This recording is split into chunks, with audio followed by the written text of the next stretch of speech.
इस बार मकर संक्रांति पर बन रहा है 5 ग्रहों का शुभ योग। 14 जनवरी को मनाई जाएगी मकर संक्रांति। कई राशियों के लिए लाभकारी रहेगा ये संक्रांति। कुंडली टीवी के सभी दर्शकों को मेरा यानी गुरमीत बेदी का नमस्कार। वर्ष 2021 की शुरुआत बहुत ही शुभ योग में हुई है। पुष्य नक्षत्र में हुई है, कन्या लग्न में हुई है, कर्क राशि में हुई है और इसी जनवरी महीने में 14 तारीख को मकर संक्रांति भी इस बार बहुत ही शुभ योग में, बहुत कल्याणकारी योग में, बहुत सुखकारी योग में आ रही है, जब 5 ग्रहों का मकर राशि में संगम होगा, संचरण होगा, गोचर होगा और कई राशियों को सुख समृद्धि की प्राप्ति होगी। मैं कुंडली टीवी के दर्शकों को यह बताना चाहूंगा कि 14 जनवरी को मकर संक्रांति के दिन सूर्यदेव देवगुरु बृहस्पति की धनु राशि से निकल करके शनि की मकर राशि में प्रवेश करेंगे, जहां चंद्रमा, शनि, बुध व गुरु के साथ उनका कॉम्बिनेशन बनेगा, उनकी युति बनेगी, यानी 5 ग्रह एक साथ मकर राशि में होंगे। इनमें चंद्रमा को, देवगुरु बृहस्पति को और बुध को सुख व तरक्की देने वाला ग्रह माना जाता है, बहुत कल्याणकारी ग्रह माना जाता है और ज्योतिष में इन ग्रहों का एक साथ आना सुख और समृद्धि का परिचायक होता है, प्रतीक होता है। अगर हम पौराणिक मान्यताओं की बात करें तो मकर संक्रांति सूर्यदेव के मकर राशि में गोचर करने पर मनाई जाती है, इसीलिए इसका नाम मकर संक्रांति रखा गया है। ऐसा माना जाता है कि मकर संक्रांति के दिन सूर्यदेव अपने पुत्र शनिदेव के घर जाते हैं। इस दिन सूर्यदेव मकर राशि में जाते हैं। शनिदेव को मकर राशि और कुंभ राशि का स्वामी माना जाता है। इस कारण इस दिन पिता और पुत्र का मिलन होता है और इस दिन सूर्यदेव की पूजा का भी खास विधान है। पौष मास में मनाए जाने वाले इस पर्व में माघ मास का भी शुभारंभ हो जाता है और इस बार जो मकर संक्रांति है 14 जनवरी को, उसका जो पुण्य काल है, शुभ समय जो है, और ये 8 घंटे का है।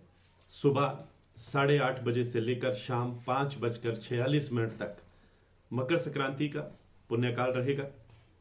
मैं कुंडली टीवी के दर्शकों को ये भी बता दूं कि ये मकर संक्रांति जो है, ये जो त्यौहार है, एक धार्मिक उत्सव के साथ साथ नई फसल और नई ऋतु के आगमन के प्रतीक के रूप में भी मनाया जाता है।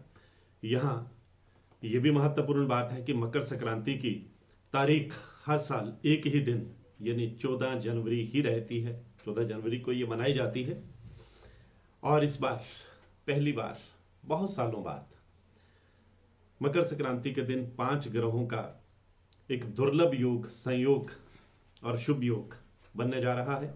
इसके अलावा माघ मेले को लेकर के भी, माघ मेले का जो स्नान है उसको लेकर के भी अनोखा संयोग बना है। मैं कुंडली टीवी के दर्शकों को बता दूं कि माघ मेले के जो 6 स्नान पर्व हैं, उनमें 4 जो स्नान पर्व हैं वो गुरुवार को आ रहे हैं और ये बहुत ही शुभ बात है। आपकी जानकारी के लिए, कुंडली टीवी के दर्शकों की जानकारी के लिए मैं ये बताना चाहूँगा कि माघ मेले का पहला स्नान 14 जनवरी को पड़ रहा है, जो गुरुवार को मकर संक्रांति के साथ शुरू हो जाएगा। इसके अलावा 28 जनवरी को पौष पूर्णिमा, 11 फरवरी को मौनी अमावस्या और 11 मार्च को महाशिवरात्रि का पर्व भी गुरुवार को ही पड़ रहा है। यानी इस बार देवगुरु बृहस्पति पूरी तरह मेहरबान रहने वाले हैं। मैं कुंडली टीवी के दर्शकों को यह भी बताना चाहूँगा कि मकर संक्रांति का जो दिन है, ये गरीबों और जरूरतमंदों को दान करने के लिए बेहद पुण्यकारी माना जाता है। इस दिन से सभी शुभ कार्यों पर लगा प्रतिबंध भी समाप्त हो जाता है। मकर संक्रांति पर खिचड़ी बनाने, खाने और दान करने की परंपरा भी है और इसका विशेष महत्व भी है। इसलिए बहुत सारी जगहों पर इस पर्व को खिचड़ी पर्व के नाम से भी जाना जाता है। मैं कुंडली टीवी के दर्शकों को यह भी बताना चाहूँगा कि जो मकर संक्रांति का पर्व है, इसको क्षेत्र के आधार पर भी मनाया जाता है। जिस प्रकार सूर्यदेव के उत्तरायण होने पर उत्तर भारत में मकर संक्रांति मनाई जाती है, उसी प्रकार हमारे दक्षिण भारत में पोंगल पर्व मनाया जाता है और गुजरात में मकर संक्रांति का जो उत्सव है, इसको पतंगबाजी का आयोजन करके मनाया जाता है।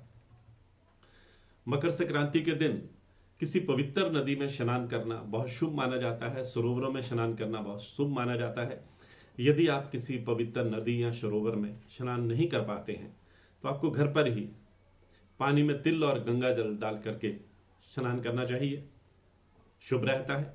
मैं कुंडली टीवी के दर्शकों को यह भी बताना चाहूंगा कि इस बार मकर संक्रांति का जो पुण्य काल है सुबह 8:30 बजे से लेकर शाम 5:46 तक है। 5 ग्रहों के मकर राशि में संचार करने से सभी राशियों को कोई ना कोई सुखद खबर जरूर मिलेगी। इसका एक ज्योतिषीय महत्व भी रहेगा और कई राशियों पर तो पूरी कृपा बरसेगी। मैं कुंडली टीवी के दर्शकों को बताना चाहूंगा कि मेष राशि, कर्क राशि, सिंह राशि, तुला राशि, धनु राशि, मकर राशि व मीन राशि वाले खास तौर पर बहुत भाग्यशाली रहने वाले हैं। इनके लिए पर्व समृद्धि का नया पैगाम लेकर के आ रहा है। कई सोचे हुए काम सिरे चढ़ जाएंगे। अगर आप नौकरी पेशा हैं तो प्रमोशन का या इंक्रीमेंट का योग बनेगा और विवाह योग्य संतान के लिए अच्छे रिश्ते आएंगे।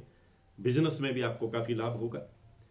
मैं अब सिलसिलेवार बताना चाहूंगा कि जो वृषभ राशि वाले हैं इनकी विदेश जाने की हसरत पूरी हो सकती है और मिथुन राशि वाले जो हैं इनको इनकम का कोई नया सोर्स डेवलप होगा। जो कन्या राशि वाले हैं इनको संतान की तरफ से कोई अच्छी खबर सुनने को मिलेगी और जो वृश्चिक राशि वाले हैं इनका अगर कोई मामला कोर्ट में चल रहा है तो जीत होने के पूरे आसार हैं। कुंभ राशि वालों को अपनी सेहत का खास ख्याल रखना होगा, लेकिन धन लाभ के योग भी बनने जा रहे हैं। आज की पोस्ट में बस इतना।